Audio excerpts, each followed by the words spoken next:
हम अमेरिका बहादुर को ये नहीं कह सकते सर, हम आपके पांव पड़ते हैं। हाँ, भारत को शिकस्त देने की 2-3 सुपर पावर्स हैं, वहां जाके बात करने की जरूरत है। इंडिया की अब सारी की सारी जंग जो है वो काबुल के जरिए लड़ी जा रही है पाकिस्तान के खिलाफ। इंडिया बहुत ताकतवर है। वो इंडिया में कॉकरोच पार्टी बन गई, हम तो कीड़े मकोड़ों से भी बदतर हैं। इंडिया आने वाले वक्त का सुपर पावर है। भाई देखें, इंडिया की आप इकोनॉमी आप उठा के देखें तो आप उसको फ्रेम से बाहर नहीं निकाल सकते। पाकिस्तान फ्रेम के अंदर रखना मजबूरी है। वहाँ पे चाय बेचने वाला वजीर आजम बन गया। अच्छा। ठीक है, यहाँ पे PhD करने वाले चोर है, ये चोरी कर रहे हैं। भारत से धमकी आई कि एक कतरा भी पाकिस्तान नहीं जाएगा। मोदी साहब को ये फिल्म दिखानी भी पड़ेगी, समझानी भी पड़ेगी। मोदी इस वक्त किसी भी हद तक, किसी भी साजिश तक जा सकता है, हमें हर वक्त चौकन्ना रहना पड़ेगा। पाकिस्तान इस रेस में इतना पीछे कैसे रह गया? हम हमेशा उनसे 10-20 साल पीछे ही हैं। 38 बार उस चैलेंज से निपटने की कोशिश की गई और हम नाकाम रहे हैं। क्या अब कामयाब हो पाएंगे? ये पानी नहीं खुलवा सकते। ये कैसी जंग जीतने का ऐलान था जिसमें पानी तक हम नहीं खुलवा सके, और ऐलान हमने ये कर दिया कि हम जंग। आज की ये वीडियो बहुत खास होने वाली है। कब ये वीडियो पूरा देखिएगा, मुझे पक्का यकीन है कि आप कपिल शर्मा के शो को भूल जाएंगे। इतनी मज़ा आपको आने वाला है, इतना आप हंसने वाले हो, लोट पोट कर देने वाला वीडियो है ये। पाकिस्तान रिएक्शन कुछ शॉर्ट्स हैं, वीडियो हैं जो हम आपके लिए खोज के लाए हैं, बड़ी मेहनत करके आपके लिए लाए हैं। तो ये वीडियो ज़रूर देखिएगा। और बहुत सारी प्रॉब्लम है। कुछ लोग कह रहे हैं कि भारत पर परमाणु बम छोड़ देना चाहिए, कोई कह रहा है सांसें रोक देंगे, अनाप शनाप क्या नहीं बक रहे हैं। तो देर न करते हुए वीडियो पूरा देखिए, आपको बहुत मजा आएगा। तो चलिए शुरू करते। वजीर आजम चोर, सदर चोर, ईरान और अमेरिका इजराइल के जंग से फायदा उठा रहे हैं। हम खुद चोर है, हुक्मरान चोर है, ये चोरी कर रहे हैं, ये पेट्रोल के पैसे बढ़ा के चोरी कर रहे हैं। पेट्रोल आप लोगों ने रातों रात महंगा किया और पेट्रोल सस्ते हो चुके हैं। अभी रातों रात ऐलान कर रहे ना, क्यों उसे सस्ता नहीं कर रहे हैं?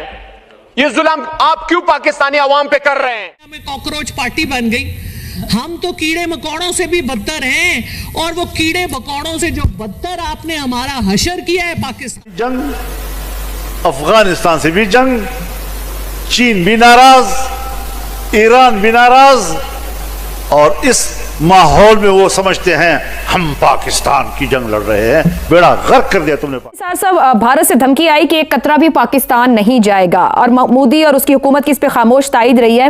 ये भारतीय अवाम को गुमराह करने के लिए एक लगाया गया सियासी नारा है, या आइंदा की भारतीय हिकमत अमली को वाजे कर रहा है? अब अगर ऐसा होता है तो मोदी साहब को ये फिल्म दिखानी भी पड़ेगी, समझानी भी पड़ेगी। बट पर्सनली आपने उन पे हिकमत का बहुतान लगाया है। मेरा जाती ख्याल ये है कि वो ब्लैकमेल कर रहा है या ब्लफ करने की कोशिश कर रहा है। ग्लोबली भी बहुत तयशुदा बात है, जो जिस आप वादे का हवाला दे रहे हो, तो अगर इस हद तक जाएगा तो फिर पाकिस्तान किसी भी हद तक, इस वक्त किसी भी हद तक, किसी भी साजिश तक जा सकता है, हमें हर वक्त चौकन्ना रहना पड़ेगा। सीज फायर अपनी जगह, जंग बंदी अपनी जगह, लेकिन आज उस मुल्क के अंदर से जो आवाजें उठ रही हैं, वो अपनी फेस सेविंग के लिए किसी भी खतरनाक हद तक जा सकता है। कल मैं सुन रहा था तकरीर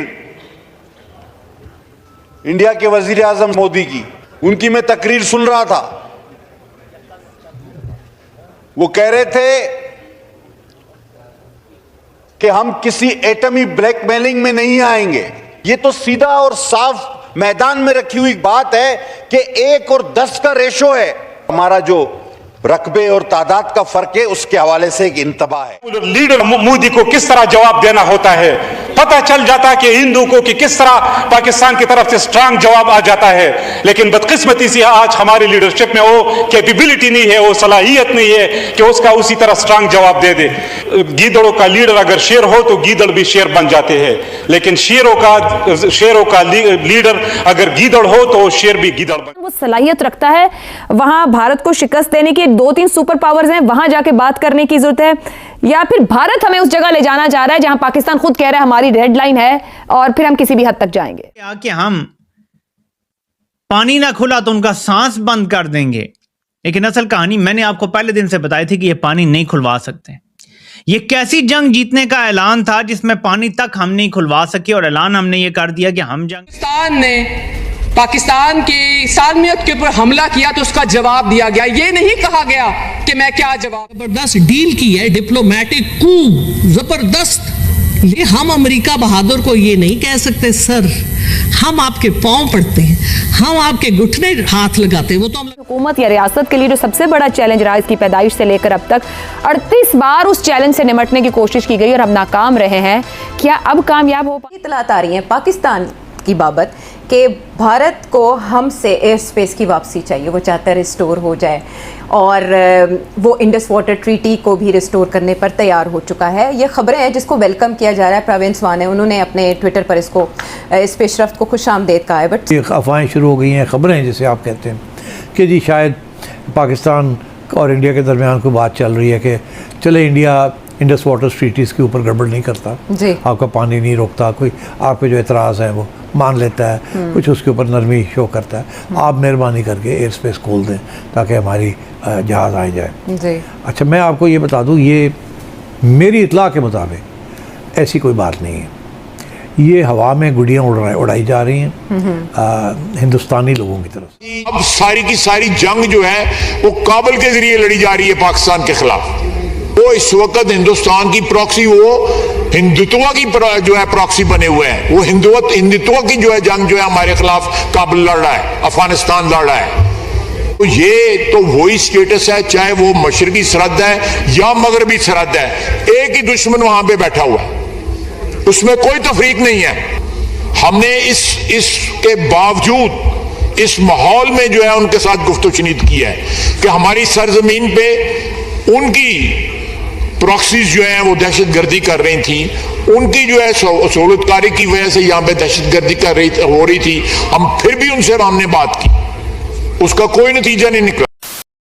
ये डिबेट वास्तव में बहुत अच्छी है। मैं उम्मीद करता हूँ कि डिबेट आप लोगों को बहुत अच्छी लगी होगी। अगर डिबेट अच्छी लगी हो तो लाइक, कमेंट और सब्सक्राइब जरूर करें। तक के लिए धन्यवाद, नमस्ते।